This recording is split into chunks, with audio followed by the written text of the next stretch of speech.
Hey guys. Tonight we begin with the bizarre, ambitious, and sometimes eyebrow-free world of medieval beauty standards. A world where the goal wasn't to look healthy, but rather like someone who'd just been politely exercised. So before you get comfortable, take a moment to like the video and subscribe, but only if you genuinely enjoy what I do here. And let me know in the comments where you're tuning in from and what time it is for you. It's always fascinating to see who's joining us from around the world. Now, dim the lights, maybe turn on a fan for that soft background hum, and let's ease into tonight's journey together. In the medieval world, looking pale wasn't a sign that you needed more sleep. It was a fashion statement, a social flex, a silent announcement to the world that said, "I am too rich to ever see the sun, thank you very much." Unlike today, where a healthy glow might suggest yoga, smoothies, or a trip to the coast, medieval beauty flipped the script. Tanned skin. That meant you worked outside, which meant you were poor, which meant, gasp, manual labour, and nothing said not beautiful in the 14th century like knowing how to milk a cow. So, the paler you were, the higher your perceived status. And when we say pale, we don't mean a soft ivory glow. We're talking translucent, porcelain with vascular undertones. Skin so light it looked like you might have been recently startled by a ghost, or were a ghost. Of course, nature doesn't always cooperate, especially if you were born with an actual working circulatory system. So, people helped it along. Noble women, and even men occasionally, would apply white lead powder to their faces. It provided that signature corpse chic glow, and, as a bonus, slowly poisoned you. But beauty has always had its price. Some would use vinegar-soaked cloths to bleach their skin. Others applied a mixture of crushed pearls and egg whites, which not only lightened the face, but also had the side effect of making one's cheeks feel like a stale omelette. Veins were sometimes painted onto the arms and chest, using blue pigment to simulate delicacy. Because nothing says noble like pretending your skin is about to split open. Even literature got in on it. Romantic poems described women as pale as milk, white as snow, and once, wan as the moon in winter. Which is a nice way of saying, "She looks like she might faint. I love it." This pale aesthetic wasn't just about beauty. It was shorthand for class, purity, and complete economic disengagement with agriculture. If you could afford to be fragile, you were winning. Beauty in the Middle Ages often required commitment, and by commitment we mean a slow, decorative form of chemical warfare on yourself. Because for those striving to achieve that prestigious pale complexion, nature just wasn't enough. So they reached for makeup, specifically lead-based white face powder. Yes, lead, as in the thing we now seal off old buildings for. But back then, it was considered cutting edge. The result was a smooth, pale, matte finish, the medieval equivalent of high-definition foundation. It made the skin look flawless, and eventually feel very not flawless. White lead powder was made by combining vinegar and metal, then allowing it to corrode into a white crust that could be ground into a fine powder. Apply that daily, and voila. You looked like a luminous, delicate aristocrat with a secret death wish. And if your skin began to flake, blister, or fall off in small diplomatic chunks, even better. It meant the makeup was working. Probably, this wasn't a one-product routine either. Many added mercury-based rouge for colour, or chalk dust for more staying power. Egg whites were brushed over the face for a smooth, glazed look.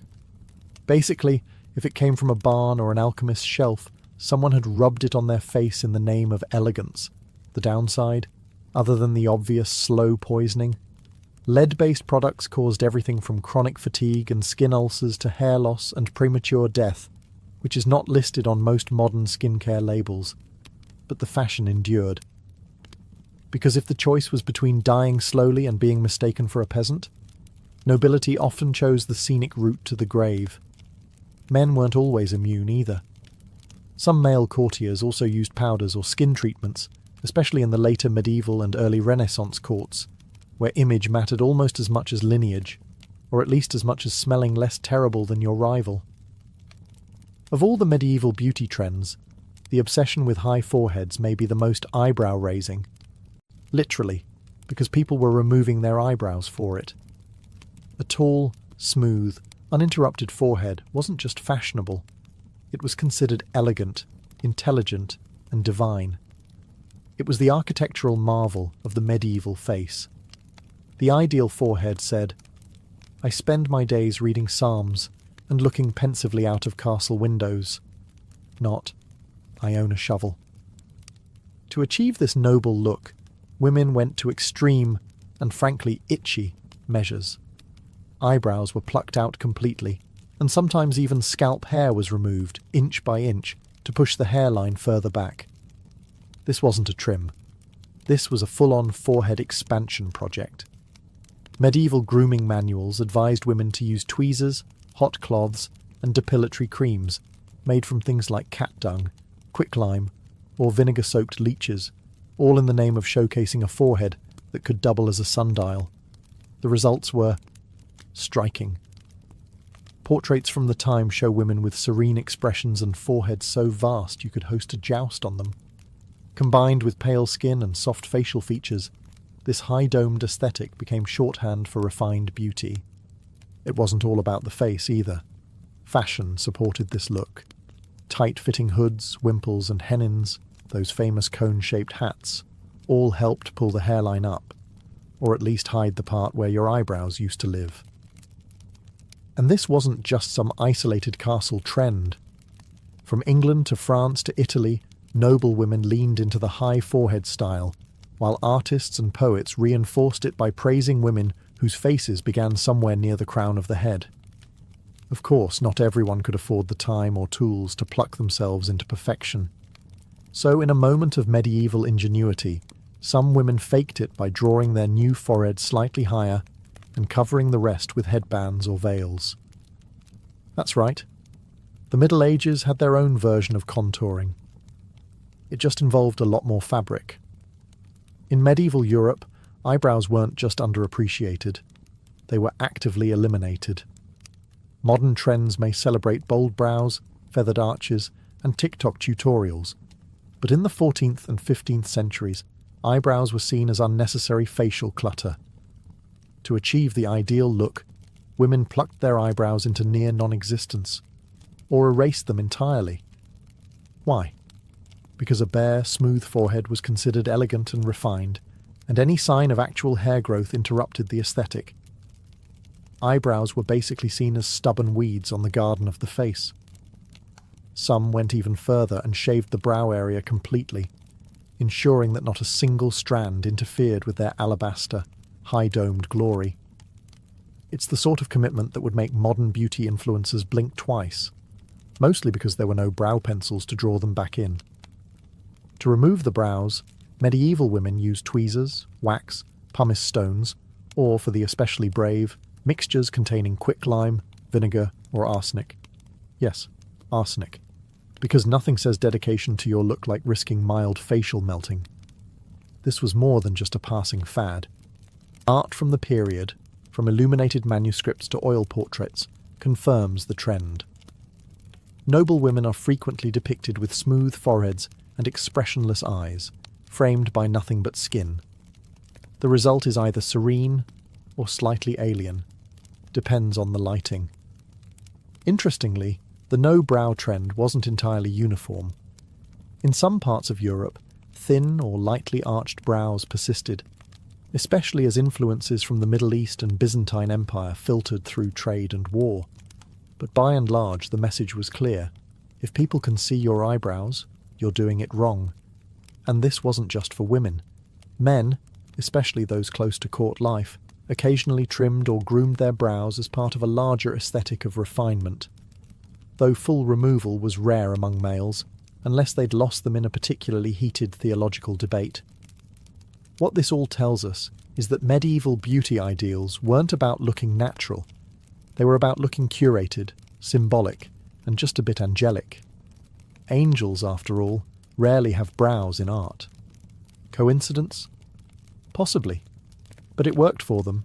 In the Middle Ages, Having a touch of colour in your cheeks was desirable, but like most things in medieval life, there were rules, social risks, and a vague chance of damnation. The ideal was a subtle blush, like you'd just heard a mildly scandalous poem or stepped outdoors for 30 seconds, but not long enough to tan, heaven forbid. A gentle rose hue on the cheeks suggested youth, fertility, and general survival, all things that were considered attractive, particularly if you could maintain them past the age of 28.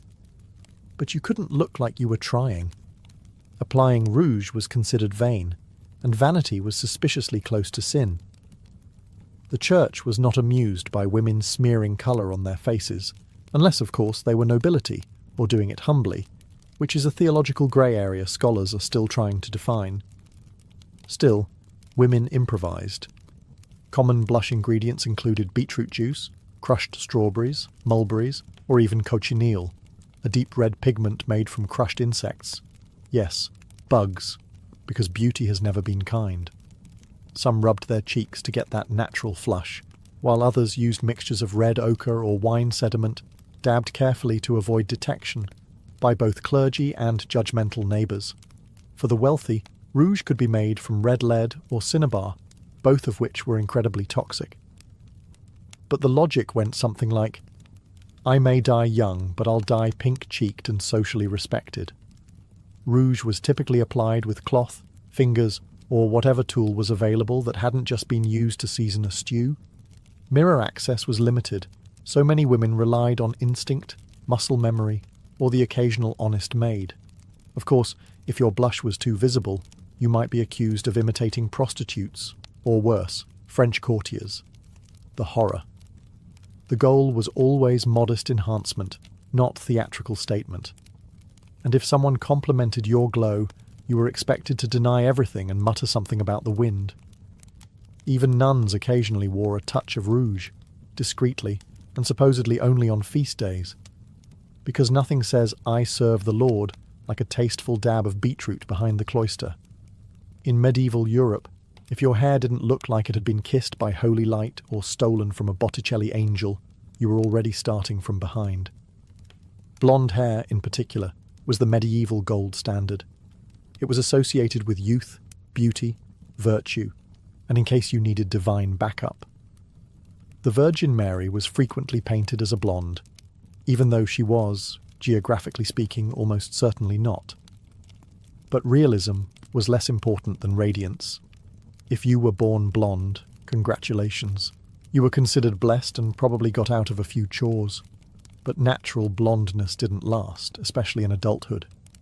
So, medieval women took matters into their own hands, and sometimes cauldrons. Homemade hair-lightening concoctions included saffron, chamomile, ash, honey, and lye, applied liberally, then left to bake under the sun in a method known as sun-basking. It worked best if you had the patience of a nun and the skin of a salamander. Some recipes also included urine, which was thought to help lift colour. Whose urine? That part was less regulated, but as long as it gave your hair that celestial shimmer, it was deemed worth it. Beauty is, and always has been, a little bit disgusting. Hair texture mattered too. Loose, long, wavy locks were the ideal, preferably cascading down your back, like a divine curtain. But this luxury was reserved for unmarried women. Once married, your golden mane was to be hidden under veils, nets, and head wraps, because apparently the moment you said, I do, your hair became a national security risk. For noble women, hair was often braided, twisted, or tucked into elaborate styles, especially when attending court or religious events. These hairstyles were frequently accessorized with silk ribbons, beads, or embroidery, just in case you needed to remind the room you didn't shear sheep for a living. Men weren't left out either. While not quite as judged, men with thick golden locks were often romanticized in poetry and art. Knights with flowing hair charging into battle were the medieval version of shampoo commercials. In medieval Europe, hair was a lot like money. If you had it, you didn't necessarily show it off, unless you were trying to get married. Then suddenly, it became a strategic asset. Unmarried women were encouraged to wear their hair long and loose as a symbol of purity and innocence, though not too loose, unless you were going for the ethereal forest maiden look, which was only socially acceptable if you were, say, an actual saint or being martyred. Otherwise, a gentle braid would suffice. But once married, your hair was immediately banished from public view. Congratulations, you now had a husband, and an obligation to wrap your locks tighter than a monastery's wine budget. Enter the world of veils, wimples, nets and coifs, a medieval wardrobe of modesty that could make even the most radiant blonde disappear under 3 layers of beige linen. These coverings weren't just modest, they were practical. They protected hair from smoke, lice, and unsolicited compliments from troubadours. The most dedicated women layered their coverings. A coif, a close-fitting cap, might be worn under a veil, which could then be pinned beneath a wimple that wrapped under the chin. The effect? You looked like a pious, well-bundled sandwich, and that was the goal. But fashion is rarely satisfied with just function. As time went on, headwear got more elaborate. Nets were embroidered with gold thread. Veils were starched into geometric shapes. Some noblewomen wore silken cages for their braids, accessorized with jewels and tiny bells, because nothing says subtle beauty like jingling when you turn your head. In many cultures, concealed hair was tied to morality. A covered head was seen as modest and virtuous. Exposed hair on a married woman, however, could get you compared to a lady of the night, or worse, a Frenchwoman. Of course, some women rebelled. They would let a little curl slip out, or wear translucent veils that technically counted as covered, while still letting the world admire their carefully dyed strands. Medieval loopholes were alive and well. If medieval beauty had one unspoken rule, it was this: taller is nobler, and we're not talking about your legs. By the 15th century, women across Europe began embracing a fashion trend that quite literally elevated their appearance. The hennin. You know the one. Those towering, cone-shaped hats that look like they were designed by someone who spent too much time around church steeples. The hennin wasn't just headwear. It was a social ladder you wore. These hats could reach upwards of 2 feet, sometimes even more, especially among the French and Burgundian elite. The taller the hennin, the higher your status, and the more doors you smacked into on your way to dinner.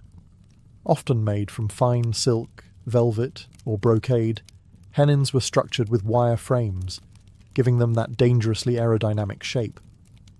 A sheer veil usually cascaded from the tip, adding movement, mystery, and a good chance of getting caught in candles.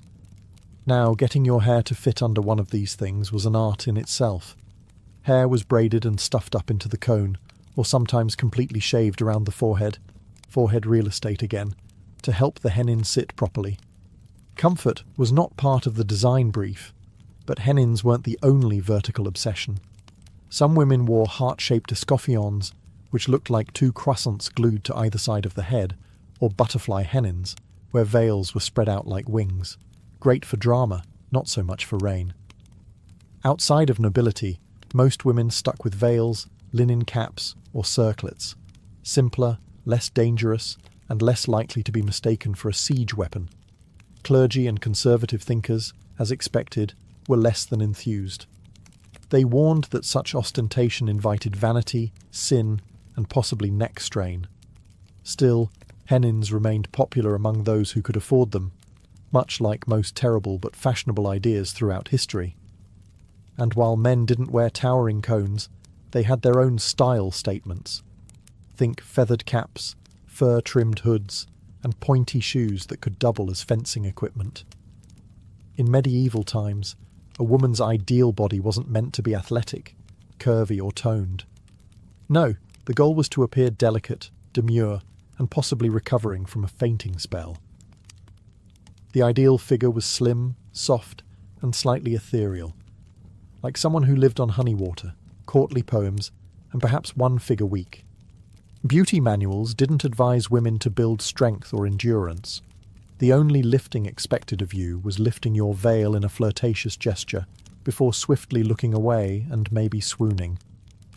But this wasn't about looking sickly, at least not obviously. The sweet spot was somewhere between too weak to carry a bucket and still able to play the lute while sitting. A graceful, willowy figure was associated with nobility, because, of course, if you were working, you'd have broader shoulders, stronger arms, and the misfortune of muscle tone. The emphasis was on a narrow waist, soft curves, and a general air of spiritual exhaustion. Waistlines on dresses were often cinched just below the bust, an early version of the empire waist, to elongate the torso and give the illusion of height and fragility. And if that illusion needed help, tight lacing was available. Not quite corsets, those came later, but tightly bound kirtles and surcoats did the job just fine. Being too thin, however, wasn't the goal either. In times of famine or plague, being very thin was a red flag, as in, that person might be actively dying. A small hint of roundness, particularly in the face or hips, was considered healthy and fertile. Basically, if you looked like you could survive winter and still be poetic, you were in the sweet spot. Diet advice from the time wasn't exactly balanced. Beauty manuals recommended things like eating fennel for digestion, rose petals for breath, and drinking wine to improve complexion. Protein? Only if it had a feather still attached. Men, on the other hand, were allowed to have more substance. Broad shoulders, strong legs, and the ability to carry a sword without toppling over. But even then, nobility preferred a lean frame with refined posture, not brute strength. In the Middle Ages, a woman's eyes were her silent power, the medieval version of sending a flirty emoji, only with more spiritual implications and slightly less blinking. The ideal medieval eyes were large, clear, and soulful, the kind that seemed to whisper, "I'm full of virtue," and maybe just a hint of melancholy. Think of eyes that looked as if they had personally witnessed the fall of man and were still politely recovering. Poets of the period couldn't get enough of them. They described eyes as luminous orbs, dewdrops of heaven, or pools of pure devotion. What they rarely said was bloodshot, allergy-ridden, or "I was up all night churning butter." Light-coloured eyes, blue or grey, were often idealised in Northern Europe, associated with innocence, purity, and the general assumption that you hadn't seen too many disturbing things, or at least pretended not to. In Southern Europe, darker eyes were admired too, especially if they came paired with a noble lineage and a good dowry. Enhancing the eyes was challenging. There were no medieval eyeliner pens, just charcoal, soot, and optimism.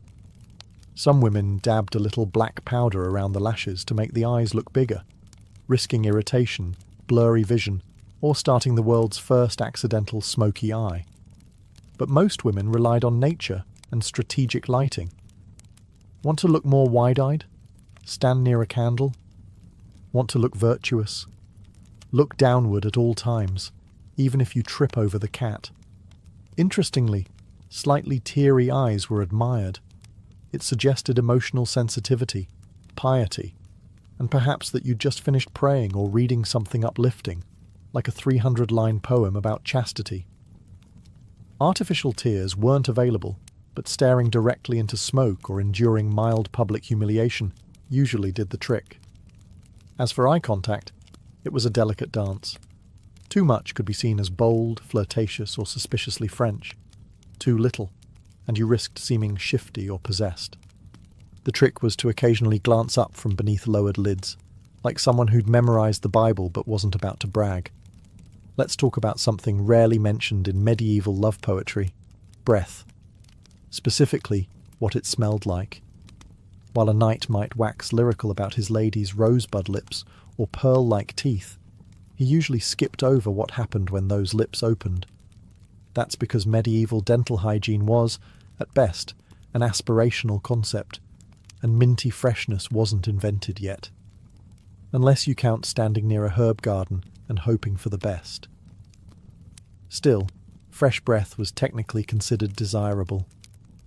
A gentle, sweet-smelling mouth hinted at youth, health, and that you probably hadn't eaten garlic and eels for breakfast, though, statistically, you had.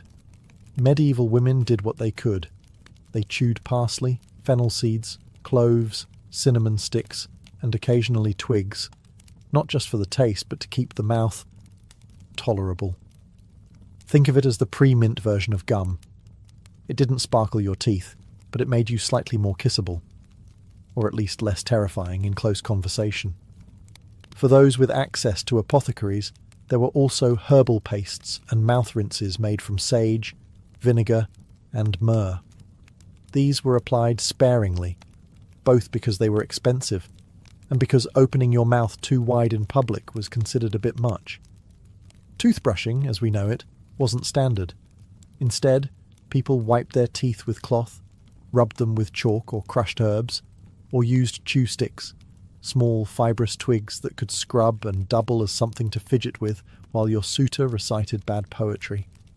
And while halitosis wasn't exactly romantic, it wasn't considered shocking either. After all, everyone had bad breath to some degree, and they all had bigger problems, like surviving winter or avoiding being burned as a heretic. For noblewomen, the trick was to minimize offense while maintaining grace. Conversations took place at arm's length.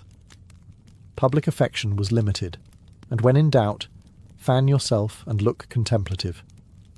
Bonus points if you carried a small pomander, a scented orb filled with herbs, to wave gently in your own direction as needed.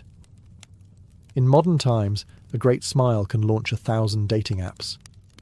In the Middle Ages, a smile was a risky endeavour, best used sparingly, like spices or peasant revolts. Why? Well, medieval dental hygiene wasn't exactly flourishing. Teeth were important, yes, but more for chewing bread than charming suitors. Most people had teeth that ranged from slightly questionable to actively terrifying, especially by age 30. So the fewer people saw them, the better. This wasn't entirely due to negligence. Tooth decay was rampant thanks to diets heavy in bread, porridge and mead, and lacking in toothbrushes, dental floss, or literally any kind of fluoride. Sugar wasn't widely consumed yet in most of Europe, but even basic starches broke down into tooth-tarnishing misery. Also, dental surgery at the time was essentially an exorcism with pliers. Despite this, a healthy smile was quietly admired, just not loudly celebrated. White, even teeth were rare and seen as a mark of youth and fortune and perhaps a miracle. But people weren't going around flashing big, toothy grins like medieval toothpaste commercials. In fact, a demure, closed-lip smile was far more fashionable.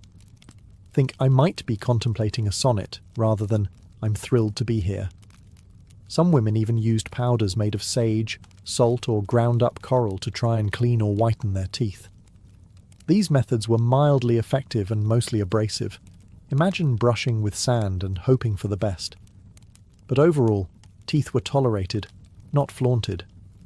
Medieval art, for instance, almost never depicts open-mouthed smiles. Even saints and angels usually keep their mouths politely closed, as if they too were quietly aware of the risks of showing molars. Men weren't immune either. A knight might win the heart of a lady with his bravery and chiselled jawline, but no ballad ever included the line, "His bicuspids gleamed like ivory." There's a reason troubadours sang about eyes, hair and hands, not breath and bite alignment. When it came to medieval beauty standards for men, the expectations were oddly specific. You didn't need to be chiselled like a Greek statue, but you also couldn't look like you'd just fallen off a hay cart. The sweet spot was somewhere between ready to joust and could write a poem about jousting without actually doing it. The ideal man was tall, lean, broad-shouldered, and, very importantly, nobly unbothered. Not overly muscular, that suggested labour, but not soft either. That suggested laziness or too much mead. You wanted to look like you could swing a sword, but only if the squire was busy. A defined jawline, high cheekbones, and a straight nose were all considered attractive. Think, prince in an illuminated manuscript, rather than village strongman. A well-groomed beard or a smooth, clean-shaven face was acceptable, depending on the region and era. But either way, it needed to look intentional, not like you'd been lost in the woods for a week. Hair was typically shoulder-length and styled, especially for noblemen. Curls were in fashion in many courts, especially if they occurred naturally or looked like they did. Some men even used curling irons. Yes, really.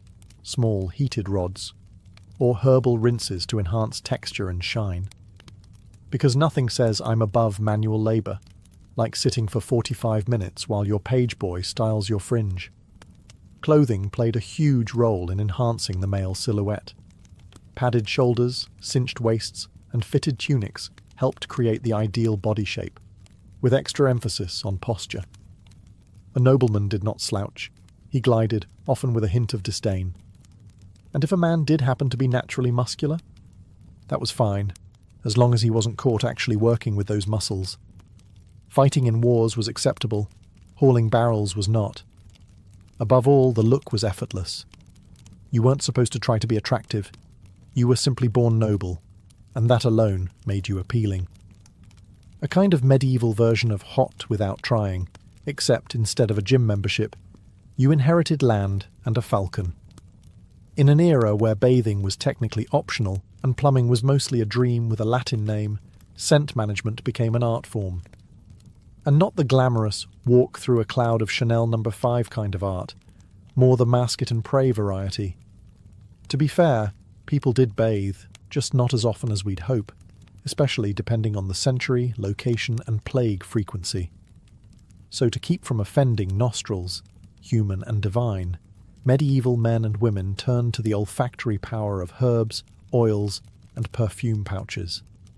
Let's begin with the pomander, a small, hollow ball made of metal, worn on a chain or pinned to clothing, and filled with strongly scented herbs like cloves, rosemary, cinnamon, sage, and occasionally something ominously labelled powder of roses. These weren't just for elegance, they were portable smell shields. Think of them as the medieval version of walking around with a Febreze grenade. The nobility also favoured perfumed gloves, handkerchiefs, and even scented combs. Everything was fair game for aroma enhancement, including hair, which was sometimes doused with floral waters or vinegar infusions that smelled slightly better than sweat and desperation. Speaking of sweat, yes, people absolutely sweated. Medieval garments were heavy, summers were hot, and deodorant was still several centuries away from reinventing armpits. The solution? Layers of linen, which absorbed sweat and could be washed more frequently than the woolen or silk outer garments. Some added herbal sachets to their underlayers, hoping to combat odour with fragrant optimism.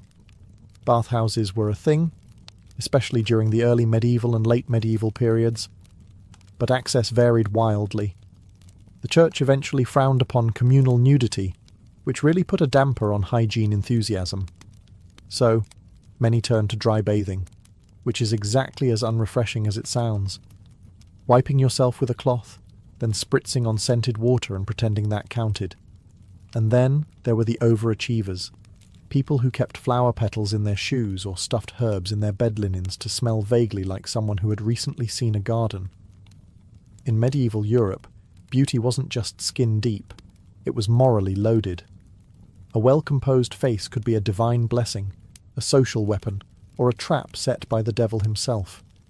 Sometimes all three before breakfast. To be beautiful was to walk a very fine line. On one hand, physical beauty, clear skin, symmetrical features, pale complexion, was considered a sign of virtue. If you were lovely, it meant you were blessed, possibly chosen by God, or at the very least, unlikely to steal sheep. Poets, preachers, and painters alike described beauty as evidence of a pure soul. But there was a catch. If you knew you were beautiful, or worse, if you used that beauty to your advantage, you immediately became suspect. Vanity was a sin, remember? And showing too much interest in one's appearance hinted at pride, seduction, or worst of all, French tendencies. Medieval sermons warned that women's beauty could tempt men into sin, which, of course, was entirely the woman's fault. Eve set a precedent, and medieval Europe ran with it for a solid 1,000 years. A woman wearing makeup, showing a bit of hair, or fluttering her lashes at the wrong night could easily find herself accused of being everything from immoral to outright demonic. Some even believed that beauty could be an illusion, a sorceress's disguise, a glamour conjured by witches to lead righteous men astray. This may sound dramatic, but remember, This was a time when bad weather could get you burned at the stake. Conversely, those who were plain or ill-featured were sometimes assumed to be morally deficient, or just unfortunate. The idea that outward appearance reflected inner character wasn't just popular, it was doctrine in some circles. Beauty meant grace, ugliness meant punishment, illness, or divine disappointment. Of course, all of this made things spectacularly confusing. Be beautiful, but don't try too hard. Glow with virtue, but not so much that it looks like pride. And above all, never look more attractive than the local lord's wife. That was a one-way ticket to a silent convent or an unusually convenient illness. So in the end, medieval beauty standards weren't just about aesthetics. They were a full-blown moral tightrope, balancing vanity, virtue, and whatever powdered lead was left in your makeup kit. The Persian immortals were more than just elite troops. They were a statement, a living symbol of imperial strength, precision, and unyielding continuity. Their origins trace back to the very birth of the Achaemenid Empire under Cyrus the Great in the 6th century BCE. At a time when Persia was rapidly transforming from a regional power into a sprawling imperial juggernaut, Cyrus understood something vital. An empire needs a backbone. Not just administrators and governors, but an elite force that could project dominance, inspire loyalty, and suppress rebellion with equal efficiency. Thus, the Immortals were born. The name Immortals wasn't just a bit of royal flair, it was a logistical and psychological masterpiece. According to Herodotus, their strength was always kept exactly at 10,000 men. If one man died, fell ill, or was wounded, he was instantly replaced. The numbers never wavered. From the outside, it seemed they could not be diminished, could not be weakened, and above all, could not die. Whether myth or clever bookkeeping, the image stuck and the name endured. Immortality, in this case, wasn't about individual survival. It was about the eternal presence of Persian might. These men weren't random conscripts. To be an immortal meant being selected from among the Persian nobility, or at least from families of high status and proven loyalty. Training began young. Discipline was brutal. Loyalty to the king, unquestionable. They were expected to be not just warriors, but exemplars of Achaemenid values: order, obedience, and composure under pressure. They were also richly dressed, robes of fine materials, scale armour beneath their garments, and often armed with a spear, bow, short sword, and a wicker shield. Their appearance was as calculated as their tactics. Persian kings weren't just sending warriors into battle. They were sending a mobile political message wrapped in silk and steel. From the plains of Lydia to the deserts of Egypt, wherever the Persian Empire expanded, the Immortals followed. They stood behind kings, beside thrones, and at the front of the battlefield. If you saw them approaching, you didn't just see soldiers, you saw the unbroken heartbeat of the empire. Immortals didn't blink. Immortals didn't retreat. Immortals endured. And that's exactly what made them terrifying. The appearance of the Persian Immortals was no accident. It was psychological warfare. These men weren't covered head to toe in gleaming bronze like Greek hoplites. No, the Immortals looked otherworldly, like a wave of richly dressed shadows sweeping across the land. Their uniforms blended regal flair with military function. They wore elaborately embroidered tunics and trousers, often dyed in rich reds and purples, colours of nobility and command. Beneath these lay a layer of scale armour made of bronze or iron, flexible enough for movement, but deadly in close combat. Their shields were made from woven wicker, deceptively light, yet able to deflect arrows and absorb blows. Their most distinctive element, however, was their headdress, a soft felt cap called a tiara, sometimes pulled over the face to obscure identity. Unlike the Greeks who glorified individuality in armour and valour, the Immortals thrived in uniformity. 10,000 men, moving in near silence, all similarly armed and armoured, created a visual spectacle that overwhelmed the senses. It was like watching a curtain of death descend on the battlefield. Each Immortal carried a short spear, a bow with a quiver of arrows, and a short sword or akinaka at their belt. But perhaps most impressive was their ability to move quickly and remain deadly in almost any terrain. Their training emphasized agility and endurance over brute strength. They could march across entire provinces without breaking formation. And unlike many ancient forces, the Immortals were equally comfortable fighting in open battle or serving as imperial guards in royal courts. Their equipment was light enough to ensure swift deployment, but potent enough to intimidate and destroy. It wasn't about brute force. It was about consistency, about never failing, never staggering, and never seeming vulnerable. And that consistency, combined with the mystery of their appearance, helped forge their legend. When they marched into battle, drums would pound and dust would rise behind them, but their expressions remained eerily composed. No roaring, no boasting, just eerie, synchronized precision. It was as though they were not men, but machines, crafted not in flesh, but in discipline, ritual, and fear.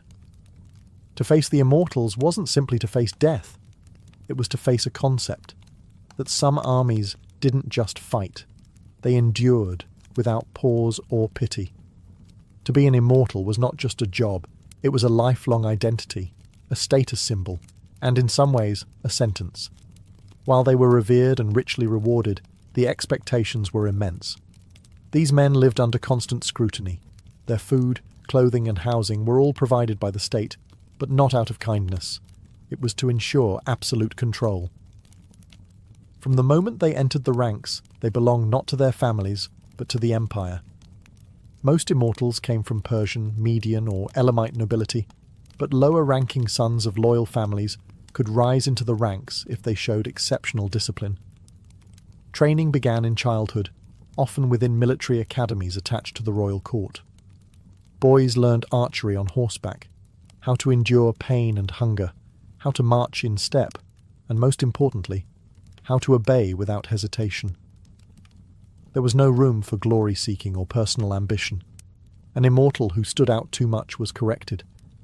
The formation was sacred. Unity came above all. Discipline ruled every corner of their lives. They followed a strict daily routine. Wake before dawn. Drill in silence. Maintain weapons and armor.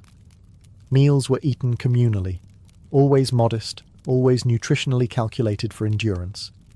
Meat, flatbread, dates, and wine were staples, but luxuries were discouraged.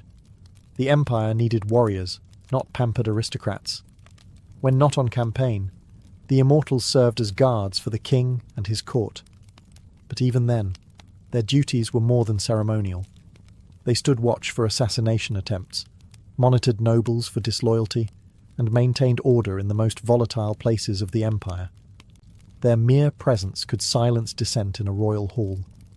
They were the eyes and ears of the Achaemenid ruler, trained to detect lies, sense fear, and act decisively. Interestingly, they weren't entirely cut off from family life. Immortals were allowed to marry and maintain households. However, they could be summoned at a moment's notice. When duty called, they left everything behind, no questions asked. A man who hesitated, even once, could be quietly replaced. After all, the number always had to remain at 10,000. No gaps, no delays. It was this cold, efficient system that ensured their mythos. They didn't just fight with discipline. They lived in discipline.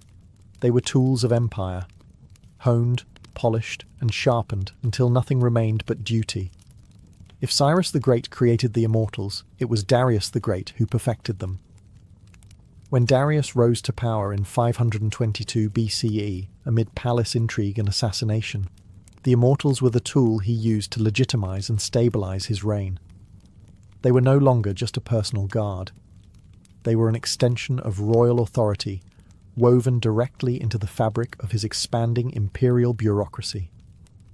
Darius understood that power didn't only rest on military strength, but on the illusion of order and inevitability. And nothing projected that image more effectively than the Immortals.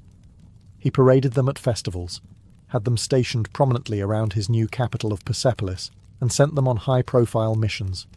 They were always visible, always composed, always the same. 10,000 eternal faces of Persian dominance. But Darius also reshaped their tactical role. Under his leadership, the Immortals became a core element of Persian combined arms warfare. No longer just elite infantry, they were often deployed alongside archers, cavalry, and chariotry in coordinated strikes. Darius placed immense value on strategic flexibility, and the Immortals had to adapt. They trained more rigorously in ranged combat, siege warfare, and battlefield coordination.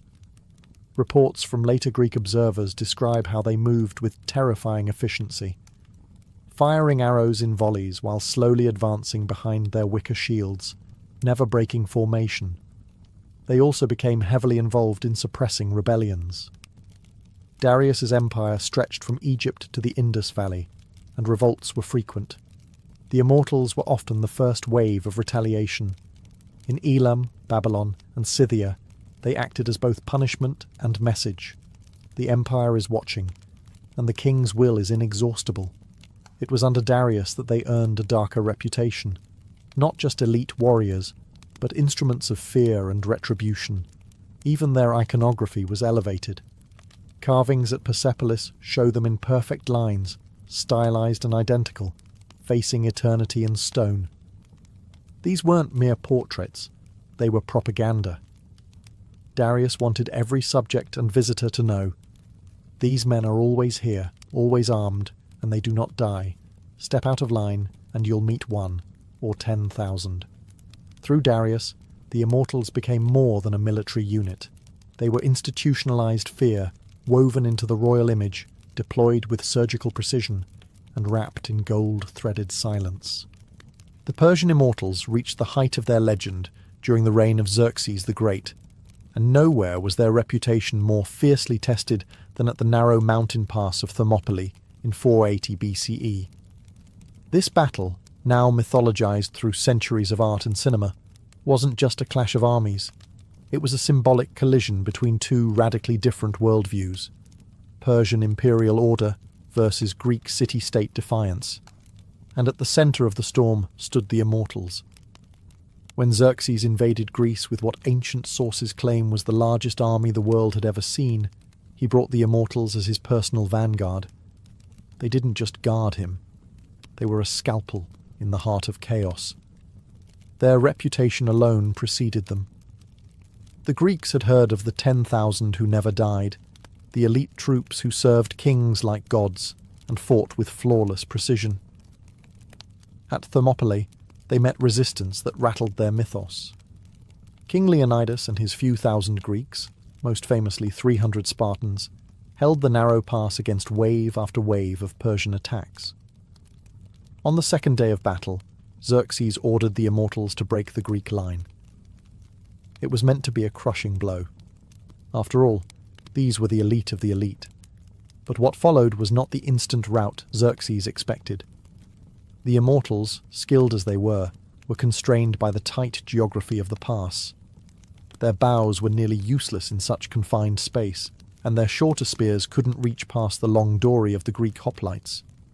For hours, they clashed with disciplined Spartans who fought in tight, interlocking phalanxes, trained from childhood for exactly this kind of combat. The Immortals suffered losses, heavy ones. Herodotus noted, perhaps with some glee, that they were no more successful than the ordinary troops. It wasn't just a military defeat, it was a rupture in their image. The Immortals had always appeared untouchable, gods of war in silk and scale. But at Thermopylae, they bled. They died. And for the first time, the illusion of their immortality cracked under the weight of Spartan spears and Greek defiance. Yet even in defeat, they remained terrifying. They adapted, they regrouped, and they marched again. Immortality, after all, wasn't about invincibility. It was about endurance. The most fascinating part of the Persian Immortals wasn't just their training or battlefield tactics. It was their system. What truly made them immortal wasn't magic or divine favor. It was administration. Cold, efficient, relentless bureaucracy. When one immortal fell, whether in battle due to illness or by retirement, Another took his place instantly. No mourning, no ceremony, just a seamless substitution. The total number always remained exactly 10,000. This wasn't a poetic exaggeration. It was by design. The Achaemenid Empire ran on logistics, and the Immortals were the prime example. They had a constantly maintained pool of trainees and understudies, young men being groomed to fill vacancies the moment they appeared. These replacements were kept in the capital, supervised, drilled, and rotated through lesser duties until called up. This internal structure made the Immortals far more than a static, elite unit. They were a living system of excellence, always regenerating, always evolving. To facilitate this, records were kept with meticulous care. Officers known as Hazarapatis, literally commander of 1,000, oversaw recruitment, discipline, and supply. There were 10 such commanders beneath the overall leader of the Immortals. Below them, a web of sub-commanders, scribes, and quartermasters ensured every man had the correct arms, rations, lodging, and medical support. Lose a man in Egypt? A replacement is dispatched from Susa. A soldier breaks a leg during patrol in Media? His successor is already packing his gear. This machinery extended beyond just military readiness. It was psychological. The illusion of 10,000 unchanging warriors was a tool of imperial terror. If you killed one, another immediately stepped into his place. It didn't matter who they were individually. The identity was irrelevant. The presence was eternal. Like a hydra of discipline and silk, the Immortals created the illusion of unstoppable force, because the machine never paused to grieve. Even off the battlefield, this system functioned flawlessly. If an Immortal's family became disloyal or politically compromised, he was quietly removed and replaced.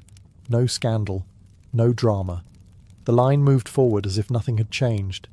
This mechanism, so alien compared to the glory-seeking Greek ethos, was perhaps the Immortals' greatest strength. Not skill, not courage, but the cold certainty that they could never truly disappear. While the Persian Immortals are remembered as warriors, they were also something far subtler, diplomats in armour. In the Achaemenid worldview, military force wasn't just about conquest, it was about presence, and the Immortals were often deployed not just to fight, but to be seen, to enter foreign courts as living representations of Persian elegance and power. Their silken robes, gilded weapons, and perfect discipline made them terrifying in battle, but mesmerizing in peace. When ambassadors arrived in foreign lands, the Immortals often accompanied them, not for protection, but as spectacle. Imagine a small elite escort entering a Greek or Babylonian city. 10 men, perfectly synchronized, dressed not in rough leather or blood-stained bronze, but in fine tunics laced with gold, silent and unreadable behind their soft felt headdresses. They didn't shout or threaten. They didn't need to. Their very existence was a negotiation. In satrapies, provinces, Immortals were regularly stationed to remind local governors where true power resided. They rarely interfered with civil rule, but they were always there, watching. A whisper of sedition could bring a squad of them to a governor's door. Rebellion in the provinces was often stopped before it began, simply because the alternative, facing the Immortals, was too dreadful to consider. Even within the royal court, their presence was multifunctional. They acted as ceremonial guards during Nowruz festivals, coronations, and diplomatic receptions. But behind the scenes, they monitored courtiers, sniffed out treason, and enforced the king's will with silent efficiency. Some historians argue they acted almost like an internal intelligence agency, an ever-present warning that loyalty was not optional. This dual identity, warrior and envoy, enforcer and ornament, was part of their genius. Unlike most elite units of ancient times who lived for the glory of battle alone, the Immortals served a much broader imperial strategy. War was just one tool. Theirs was an empire held together not just by swords, but by symbols. The Immortals understood that fear and awe are siblings. In foreign courts and remote palaces, their arrival sent a clear message. The king is watching, The empire is eternal, and resistance is not worth the cost. And in this way, they fought wars without ever unsheathing a blade. All empires age, and so do their legends. By the later years of the Achaemenid Empire, the immortals were still feared, still respected, but no longer invincible. The machinery that had once made them immortal began to rust, not with a dramatic collapse, but with slow, creeping inefficiency. As Persian kings grew increasingly detached from the battlefield, more concerned with courtly luxury and intrigue, the immortals too began to shift. From hardened warriors into royal ornaments. Under kings like Artaxerxes and Darius III, the elite guard still existed, still dressed the part, still marched in perfect formation. But cracks had formed. Recruitment standards slipped. Political favoritism began to seep into their ranks.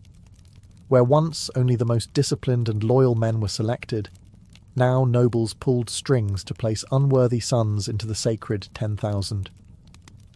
The result was subtle, but fatal. Uniformity without spirit, discipline without heart. This decay became tragically obvious when Alexander the Great launched his invasion of Persia in 334 BCE.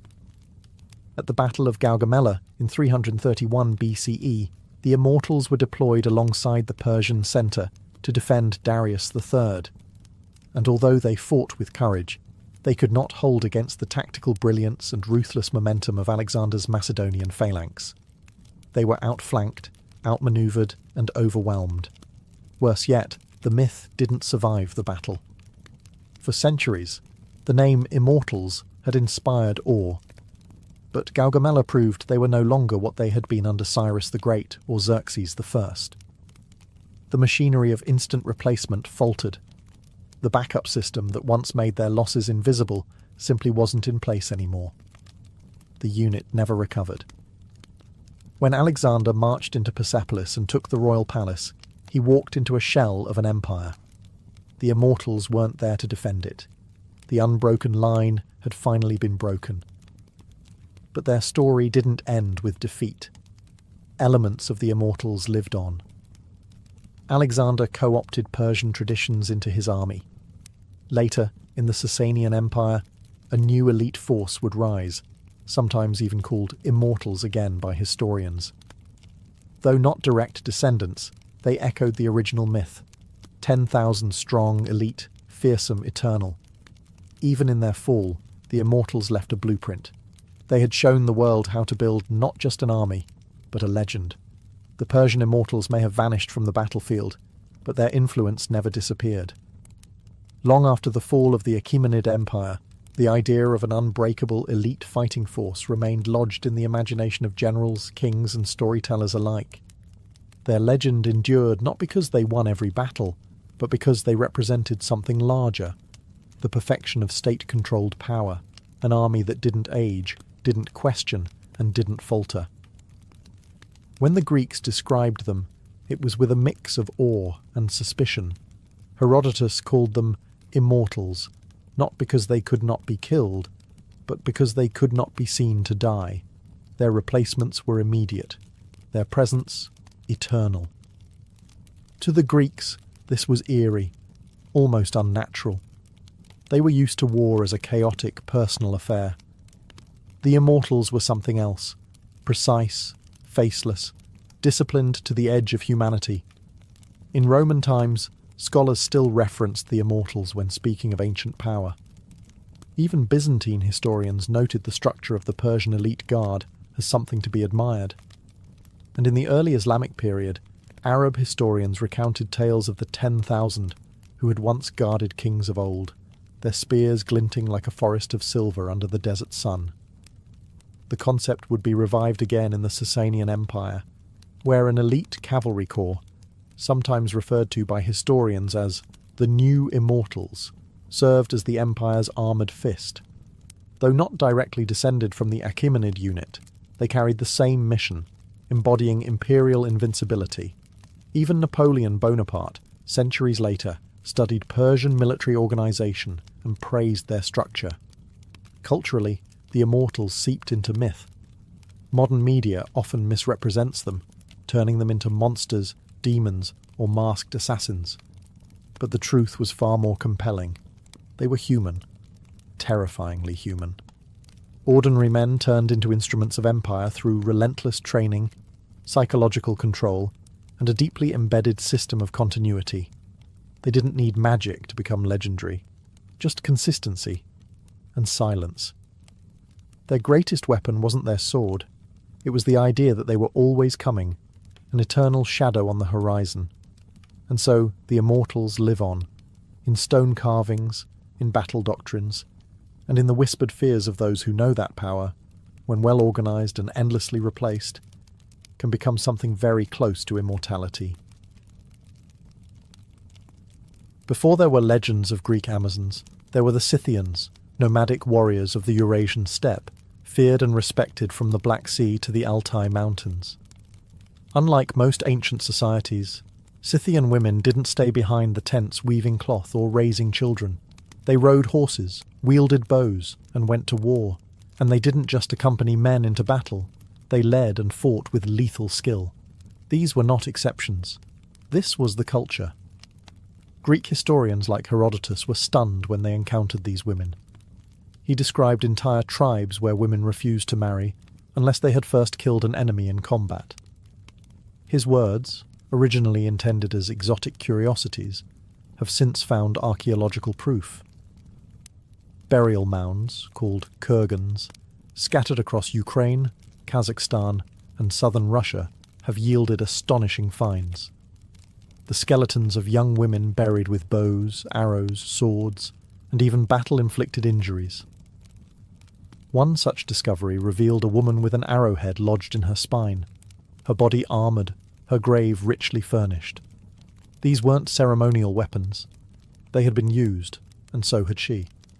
Scythian society was fundamentally different from its contemporaries. Life on the steppe demanded mobility and resilience. Everyone, male or female, had to ride, hunt, and defend the tribe. Girls learned archery as young as boys did. They wore the same leather trousers, the same armour. They even wore their hair and tattoos in similar fashion, indistinguishable on horseback under a storm of arrows. This created a warrior culture in which gender roles were fluid on the battlefield, but strict off it.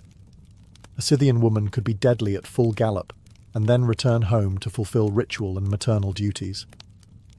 The two roles were not in conflict. They were complementary. Greek myths of the Amazons may have been inspired by exaggerated encounters with Scythian women. But while the Amazons of myth vanished into fantasy, the Scythians were real. They fought Persians, clashed with Greeks, and terrified the Macedonians. And for centuries, they roamed the steppe with fire and fury, men and women alike.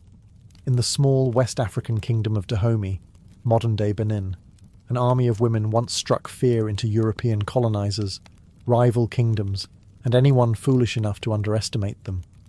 They were known as the Agogi, but the French nicknamed them the Dahomey Amazons, a comparison to the Greek myths. But these warriors were very real. By the 18th and 19th centuries, the Agogi had become the standing royal guard of Dahomey's king. But they weren't just guards. They were elite infantry, trained to kill, to defend, and to never retreat. Initially, they may have started as elephant hunters or palace attendants, but over time they evolved into a formal, feared military force. Recruited as young girls, often chosen for their strength or spirit, the Agogi were separated from families and placed into intense training. Discipline was total. They ran obstacle courses filled with thorns, sparred with real blades, and swore oaths of celibacy and absolute loyalty to the king. They wore braided sashes and carried muskets, machetes, and clubs. But their deadliest weapon was psychological. European observers during the 19th century were shocked by their fearlessness and brutality. One French officer noted with unease how a Dahomey Amazon rushed forward, ripped open a man's throat, then calmly wiped her blade. These were not symbolic warriors.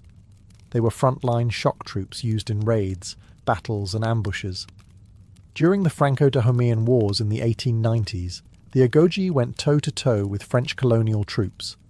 Outnumbered and outgunned, they still launched night raids, executed ambushes, and fought street by street to defend their kingdom. Their tenacity forced French commanders to reconsider their tactics and their assumptions about gender in combat. But it wasn't just their battlefield success that mattered. The Dahomey Amazons existed in a deeply patriarchal world, and yet they carved out a space of total autonomy and influence. They advised kings, they performed ceremonial duties, and they shaped the kingdom's foreign policy, not from behind the scenes, but with blades in hand. Though the French ultimately defeated Dahomey, the legend of the Agoji never died. In fact, their legacy helped inspire modern fictional warriors like the Dora Milaje in Marvel's Black Panther. But truth, as always, is more impressive than fiction. In the shadowy pages of Japan's medieval history, one woman rides through blood and legend alike, Tomo Gozen. A samurai warrior of the late 12th century, she fought during the Genpei War, a brutal civil conflict between the Minamoto and Taira clans that gave birth to the first shogunate. Tomoe wasn't a symbolic figure or a passive consort. She was a commander, a swordswoman, and an archer, trained in the deadly arts of the battlefield and feared for her precision in combat. Her story emerges most famously from the Heike Monogatari, a war epic that blends history with poetic flair. In it, Tomoe is described as especially beautiful, with white skin, long hair, and charming features. But the next sentence drops the real thunder. She was also a remarkably strong archer, and as a swordswoman, she was a warrior worth 1,000. Beauty and lethality weren't contradictions, they were fused. Tomoe served under Minamoto no Yoshinaka, a warlord and her possible lover, during his campaign to seize control of Kyoto. She wasn't a camp follower or a battlefield nurse. She was in the thick of it, reportedly leading troops and even slaying multiple enemies in single combat. At the Battle of Awazu in 1184, facing encirclement by rival Minamoto forces, Yoshinaka ordered his last stand. Rather than flee, Tomoe chose to fight. In one of her most famous encounters, she's said to have dismounted a charging enemy horseman, wrestled him to the ground, and beheaded him on the spot. She then calmly remounted and continued into the chaos. That moment, possibly embellished, possibly true, has endured for centuries as a symbol of her unmatched composure and skill. But what happened to Tomo after the war remains a mystery. Some say she was captured and forced into marriage. Others say she became a nun, retreating into silence. Still others believe she vanished, like a ghost, back into the mists of legend. Whatever the truth, the legacy of Tomo Gozen survived in theatre, folklore, and national memory. In a society built on rigid gender roles and patriarchal control, Tomo Gozen stood apart, blade drawn, head high, and utterly unafraid. She wasn't just fighting for her lord, she was fighting for her right to exist in a world that told her she shouldn't. In the 1st century CE, the Roman Empire was at its peak, disciplined, organised, and seemingly unstoppable. But then came Boudica, a flame-haired Celtic queen from Britannia, who nearly brought the Roman machine to its knees. Her name would echo through history as a symbol of raw vengeance, national pride, and the terrifying force of a woman with nothing left to lose. Boudica was the wife of Prasutagus, king of the Iceni tribe in what is now eastern England. He was a client king under Rome, a puppet ruler allowed to maintain power as long as he kept the peace. But when Prasutagus died, Rome ignored his will and moved to seize his lands outright. In the process, Roman officials flogged Boudica publicly and, according to Tacitus, raped her daughters. It was a brutal humiliation designed to crush rebellion. Instead, it lit a wildfire. In 60 or 61 CE, Boudica united several British tribes and launched one of the most ferocious revolts in Roman history. And she wasn't a figurehead. Roman accounts describe her leading her army from a chariot, spear in hand, dressed in a flowing tunic and a massive gold torque around her neck. Her fiery hair streamed behind her as she rode, calling her people to war. She was part priestess, part general, and all fury. Her forces descended on Camulodunum, modern Colchester, burning it to the ground.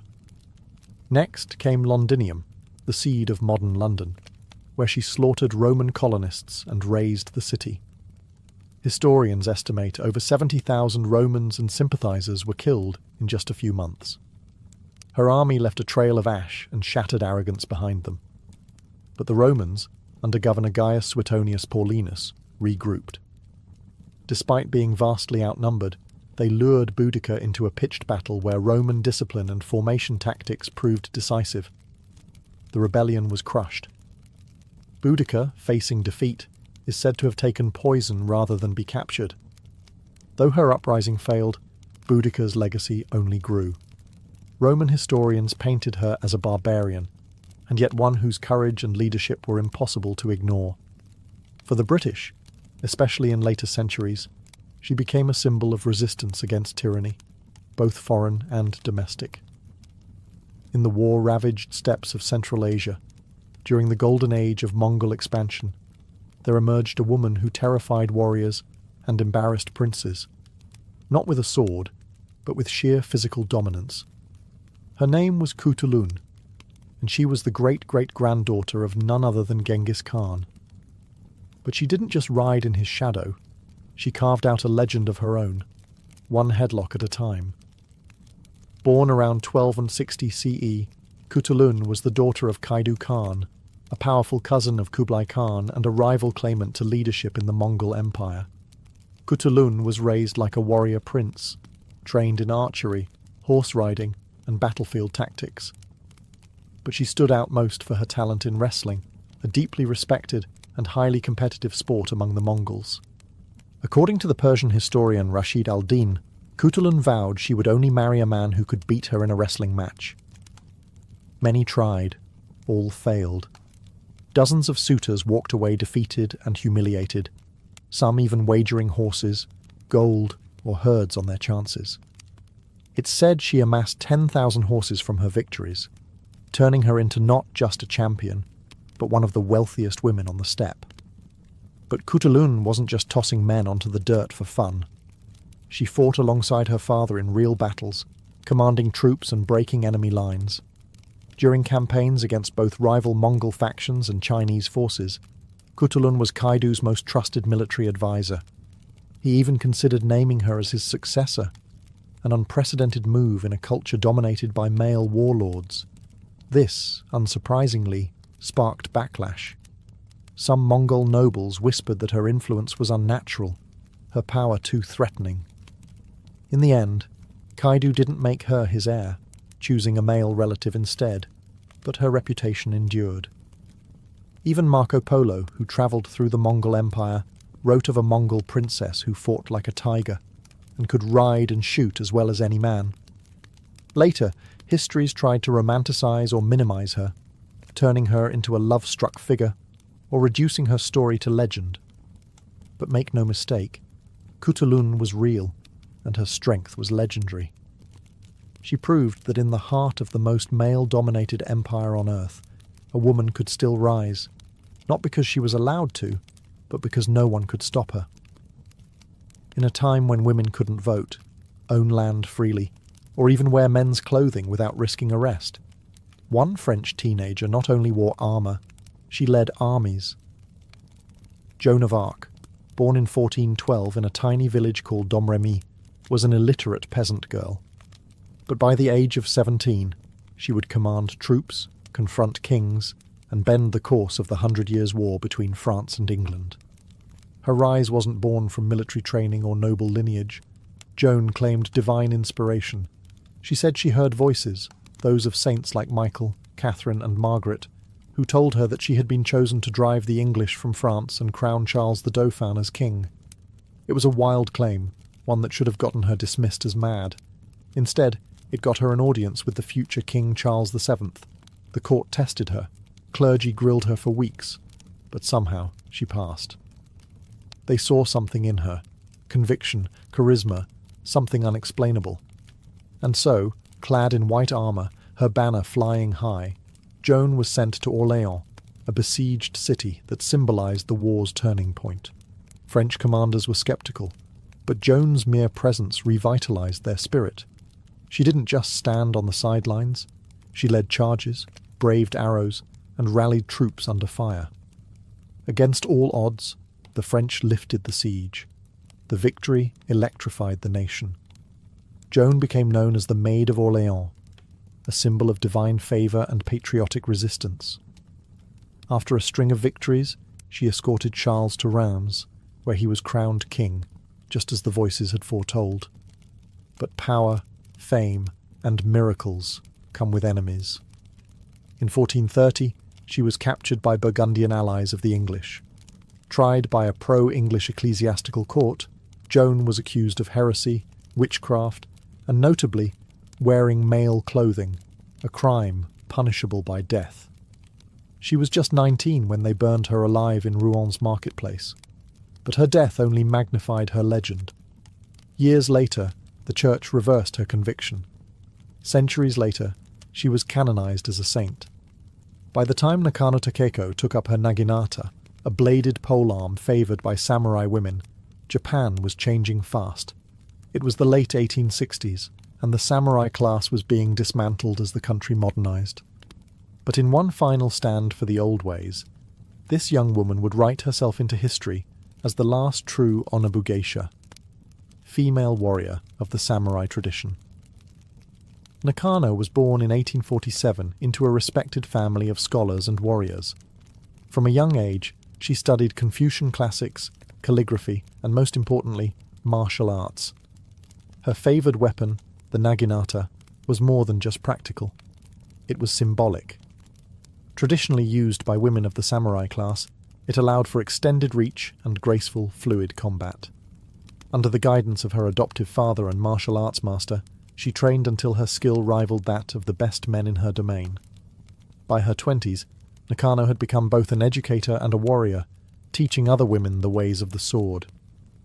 But in 1868, when the Boshin War broke out, a civil conflict between the imperial forces and the old Tokugawa shogunate, Nakano didn't stay behind. She joined the defense of Aizu, one of the last bastions of traditional samurai resistance. Women were not officially allowed to serve, but Nakano formed an unofficial unit of female fighters known as the Joshitai, the women's army.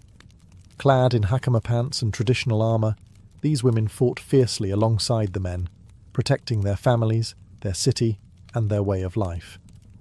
At the Battle of Aizu, Nakano led her unit in hand-to-hand combat against imperial troops armed with rifles. According to witnesses, she killed several enemies before being shot in the chest. Knowing she was mortally wounded and unwilling to be captured or defiled, she asked her sister to behead her. Her body was buried at a temple in Fukushima, her sword beside her. Nakano's bravery was legendary, even in defeat. Today, statues of her stand in Japan, particularly in Aizu, where she's remembered not only as a warrior, but as a woman who refused to bow to modernity, to patriarchy, or to death itself. In the smouldering ruins of World War II, one name sent shivers down the spines of German soldiers on the Eastern Front: Lyudmila Pavlichenko.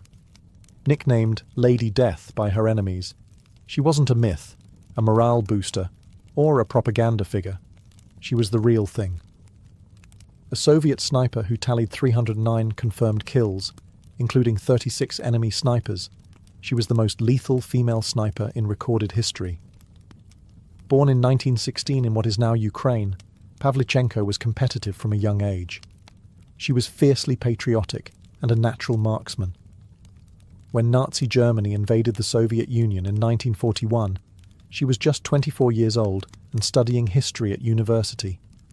But instead of books, she picked up a rifle and volunteered for the Red Army. Officials initially suggested she become a nurse. She refused.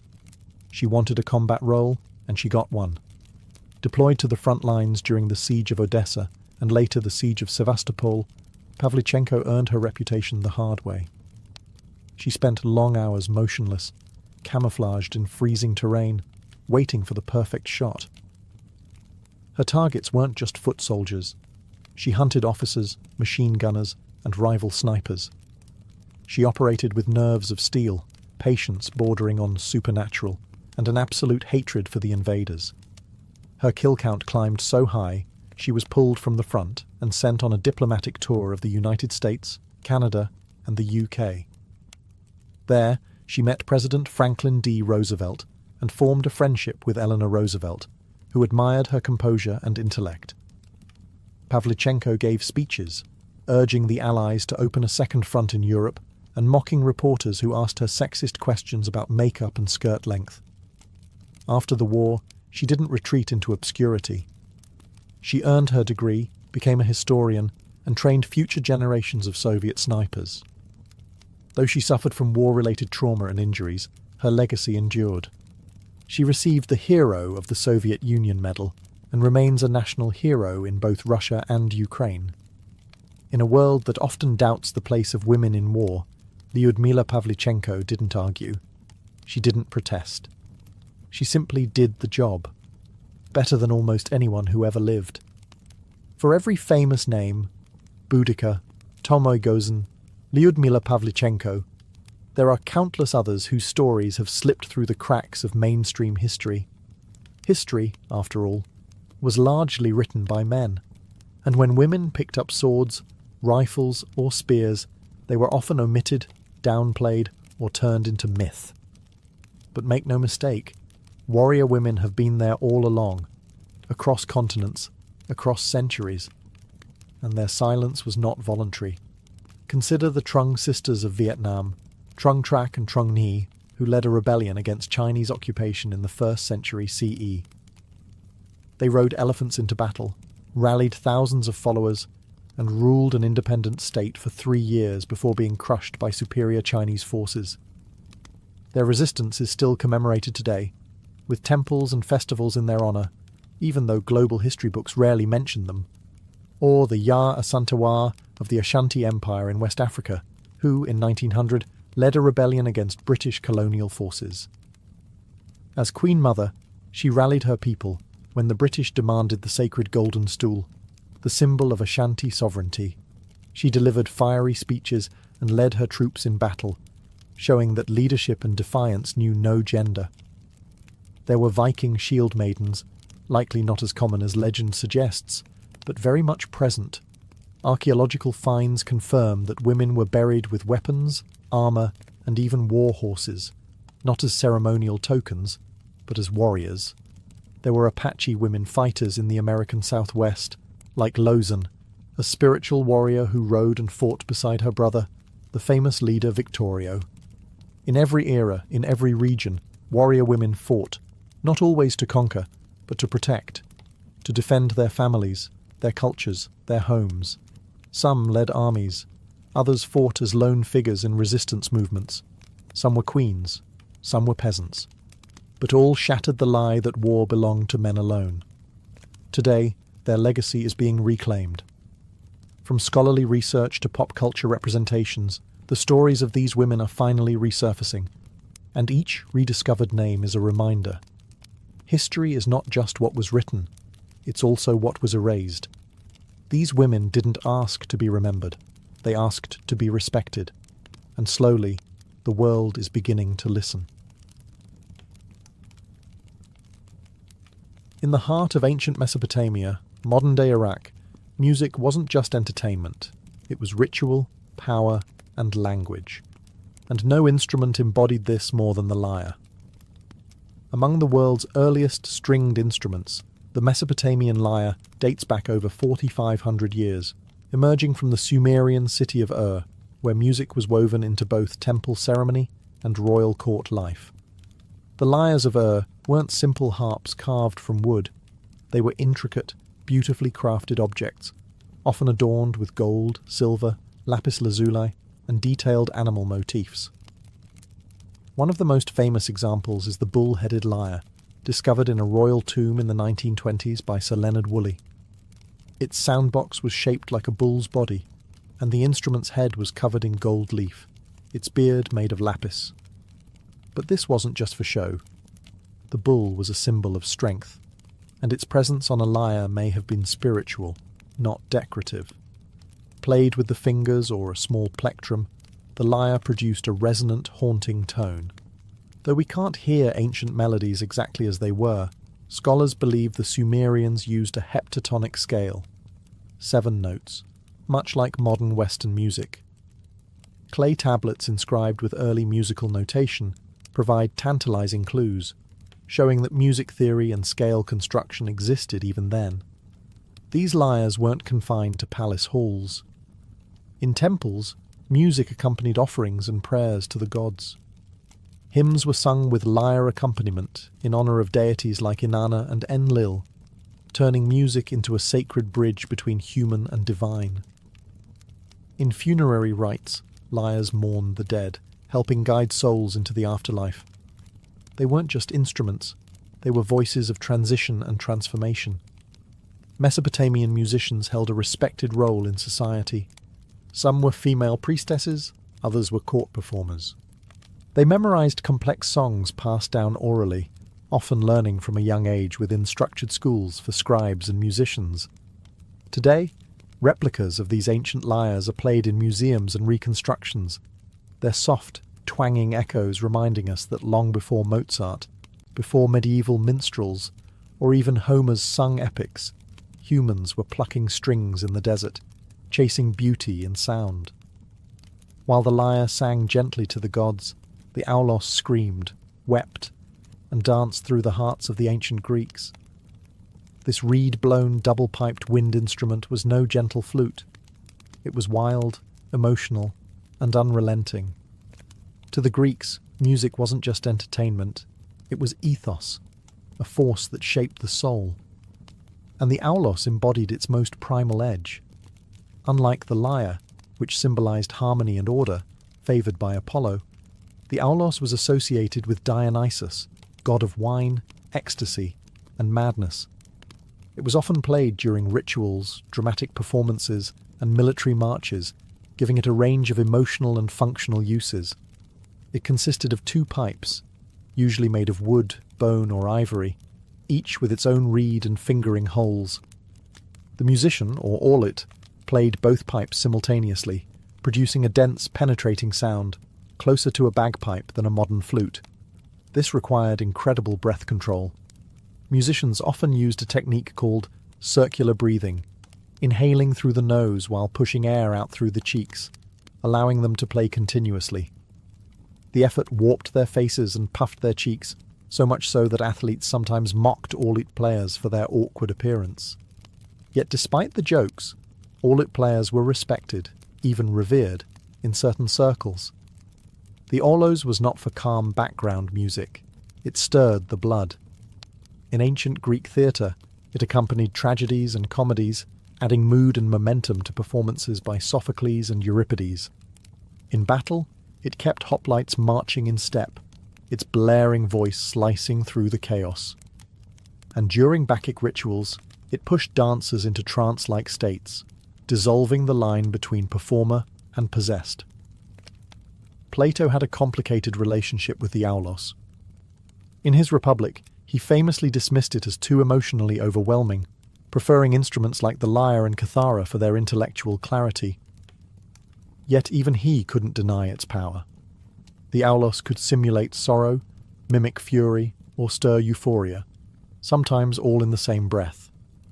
Today, fragments of ancient auloi survive in museums, and modern reconstructions hint at its raw energy. Unlike the mathematically balanced lyre, the aulos wasn't about perfection, it was about release. It carried the sound of frenzy, mourning, seduction, and war. In the ancient courts and scholar studios of China, music was more than art, it was philosophy in motion. And few instruments embody this more than the guqin and the guzheng, 2 stringed zithers that carried the sounds of dynasties, meditation, and poetic introspection.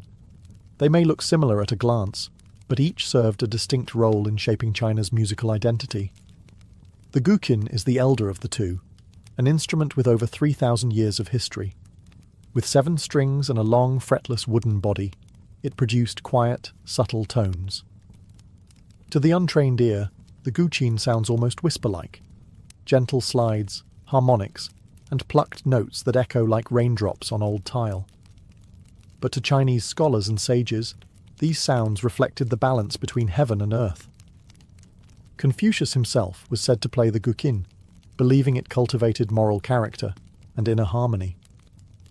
In ancient China, learning to play the guqin wasn't about becoming a performer, it was about becoming civilized. Contrast this with the guzheng, a younger, louder cousin with a brighter sound and more public life. With 16 to 21 strings or more in modern versions, the guzheng was built for performance.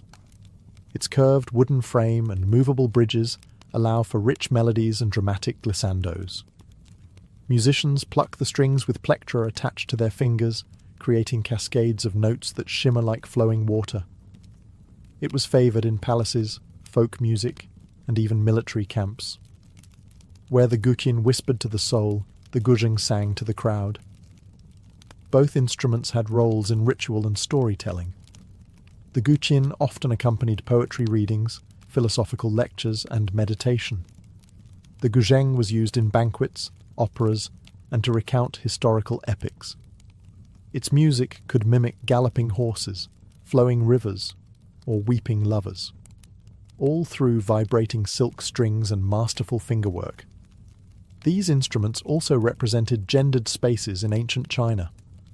The guqin was traditionally played by male scholars, while the guzheng became more associated with female performers, especially in later dynasties. Yet both were respected, taught in musical academies, and written into the Confucian ideals of balanced education. Today, both guqin and guzheng are still played, revived in classical and contemporary settings alike. They remain living echoes of China's ancient soul, where music was not only heard, but felt as a path to virtue and emotional depth.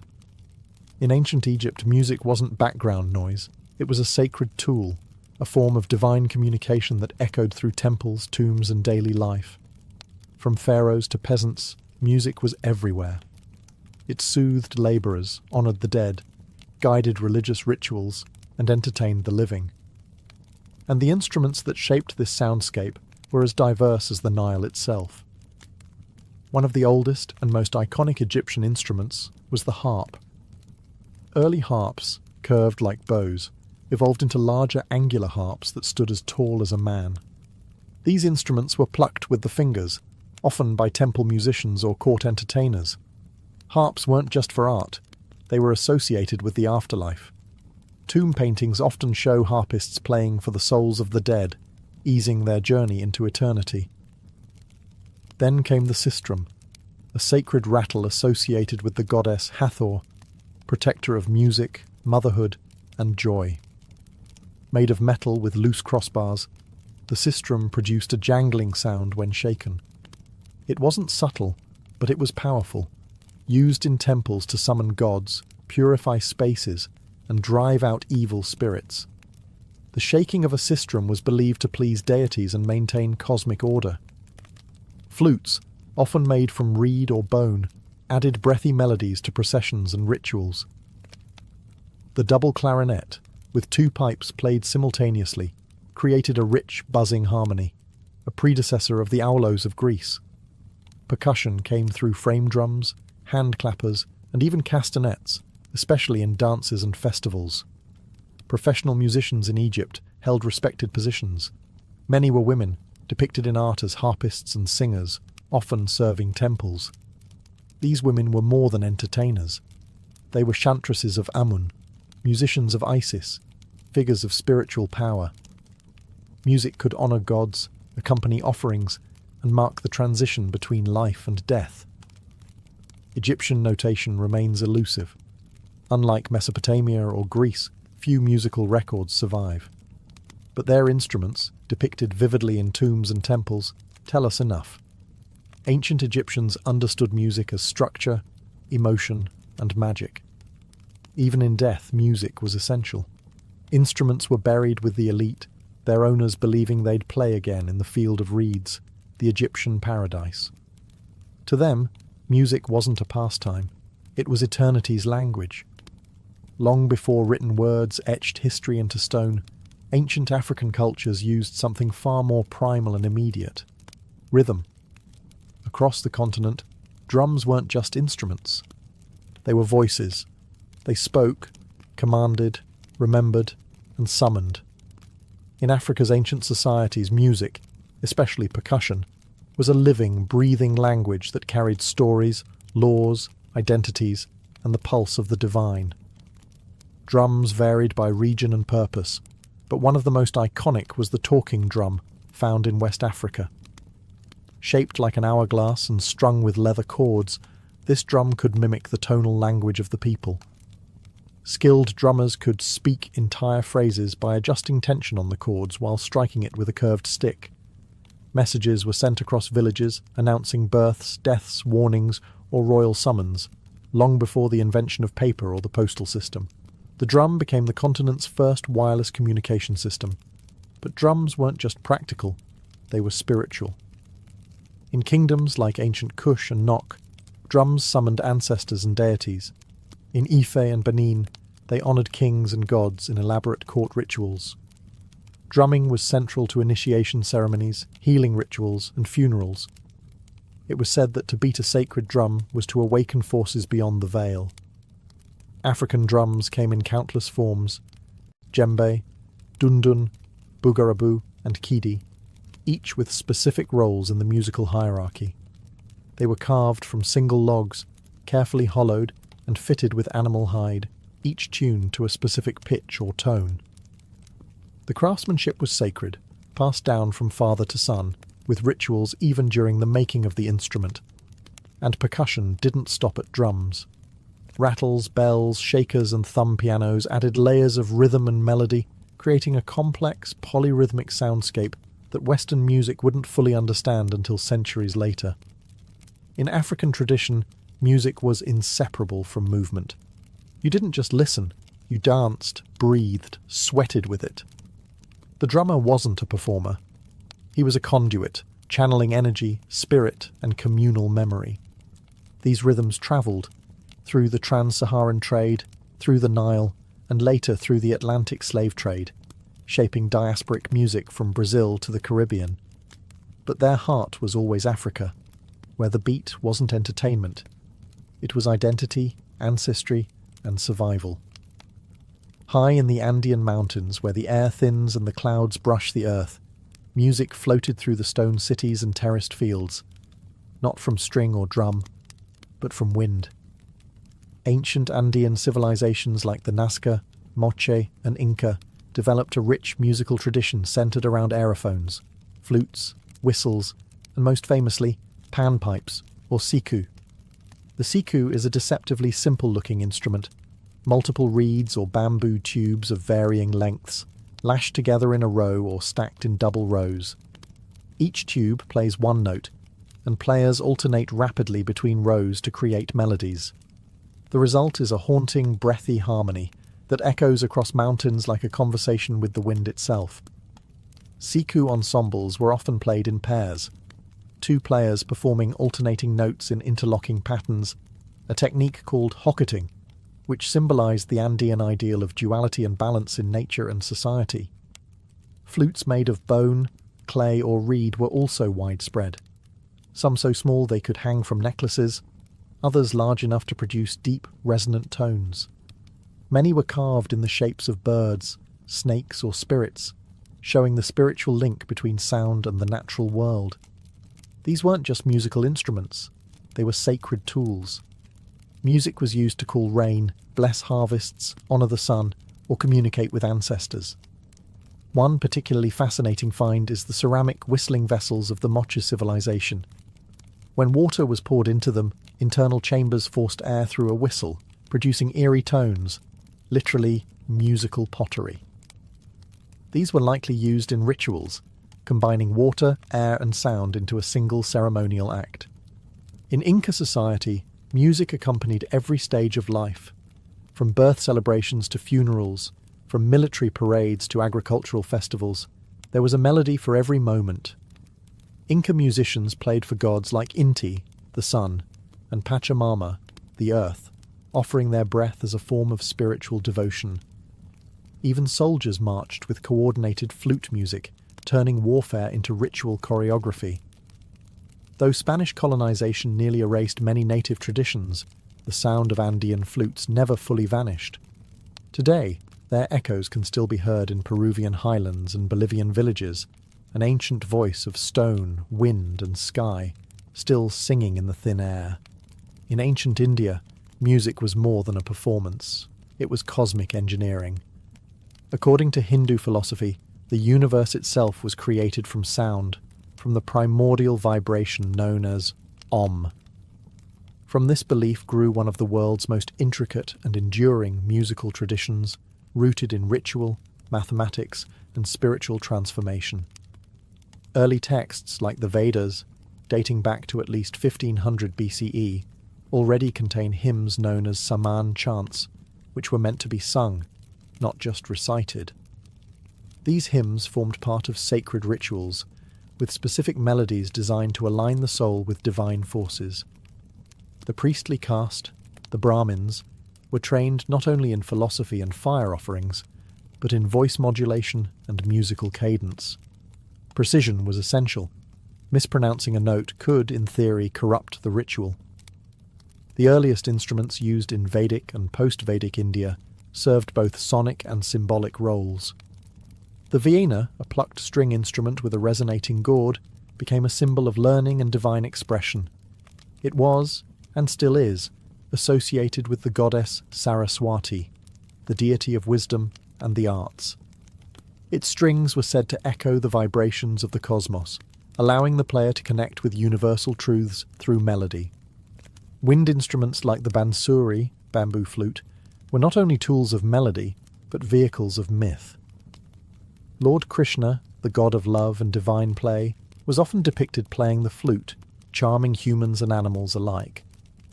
The sound of the bansuri was believed to pierce the illusions of reality, Maya, and transport listeners to a higher state of consciousness. Percussion also held immense power. The mridangam and tabla weren't just rhythm keepers. They mirrored heartbeats, breath patterns, and cosmic cycles. Rhythms, or talas, were complex mathematical patterns, some cyclical, some asymmetrical, each linked to emotional states and times of day. Indian music was deeply tied to rasa theory, the belief that music should evoke specific emotional flavors like love, heroism, serenity, or sorrow. Even in ancient times, ragas, melodic frameworks, were designed to stir the soul and guide meditation.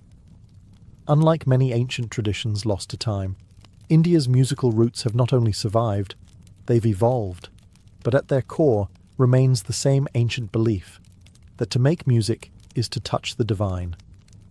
In the ancient cities of Mesoamerica, from the towering pyramids of Teotihuacan to the ceremonial plazas of the Maya and Aztecs, music was inseparable from the sacred. It wasn't just art, it was power, used to speak to gods, sanctify blood offerings, summon rain, and terrify enemies. For the peoples of Mesoamerica, music was ritual technology, an invisible thread linking humans to the divine and the dead. Drums dominated the soundscape. The most iconic was the huehuetl, a tall, single-headed drum carved from hollowed tree trunks and played with bare hands. Covered in animal skins and adorned with glyphs or sacred images, the huehuetl throbbed during festivals, warfare, and sacrifices. Its deep, resonant sound echoed through stone courtyards like the heartbeat of the gods. Then came the teponastli, a slit drum made of hollowed wood, played with rubber-tipped mallets. Its surface was carved into two tongues that produced different pitches when struck. The teponastli wasn't just percussive, it could speak. In Nahuatl, the Aztec language, it was said that teponastli could sing the names of deities or the rhythms of fate itself. Wind instruments were also central. Flutes made of bone, clay, and reed were common, often shaped like animals or gods. Some were so intricately made that they could mimic bird calls, jaguar growls, or human screams. In fact, the infamous Aztec death whistle, shaped like a skull and blown like a flute, produces a blood-chilling shriek, possibly used during war or sacrificial ceremonies to strike terror into enemies or open portals to the spirit world.